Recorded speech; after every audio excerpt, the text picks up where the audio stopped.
So this may come as a shock to some of you, but sometimes men aren't good at things. Don't get me wrong, sometimes you can be very helpful, like when I need to move, or when I want to be explained something in great detail that I went to school for. But some men have some room for improvement in some places. Can you tell I'm wording this very carefully so I don't get followed home? For example, writing women, whether it's books, sitcoms, movies, even the most successful writers of our time right now cannot write women. Like Stephen King famously does not write women well. And it's just so obvious too when they can't do it well. Like you'll be reading a war scene in a book.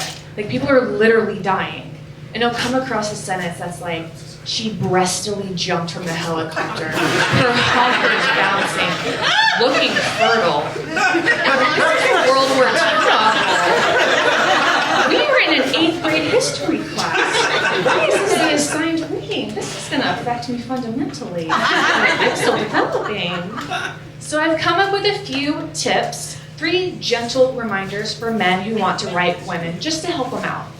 Number 1, do not personify boobs. They do not perk up like Yorkshire Terriers. They do not have a personality trait, I'm sorry. Number 2, if you're gonna write about fertility or periods, please Google it first. You do not know what ovulating means, and it's making us all very uncomfortable.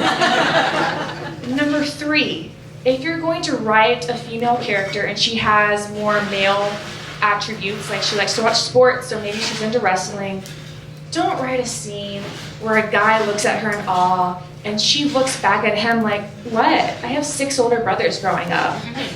Like, you can just let that stop. And there's this trend online, some of y'all may have seen, where people are talking about real people if they were written by men or women. So for example, David Bowie, Harry Styles, written by women.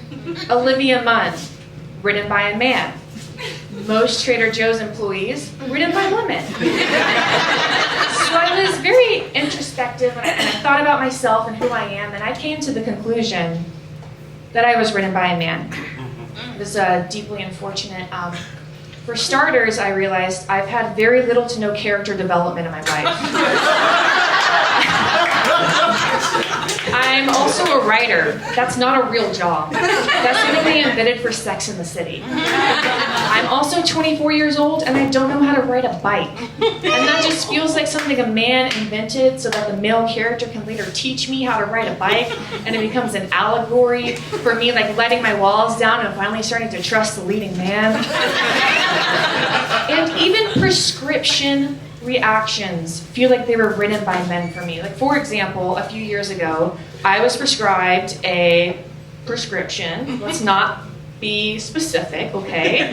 And I was having a really rare side effect to it. I was having involuntary muscle contractions, specifically in my face. So I was smiling involuntarily.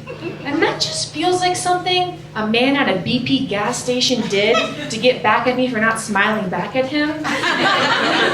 But there is one thing about me that just doesn't add up with the whole written by a man thing that I have to admit. I mean, I've got the long legs, I've got the blonde hair, I've got the blue eyes, but I think that man at the BP gas station's MacBook Pro must have died when he was doing my description and he got to my chest, because there's no excuse for me to be this poorly written and this flat-chested.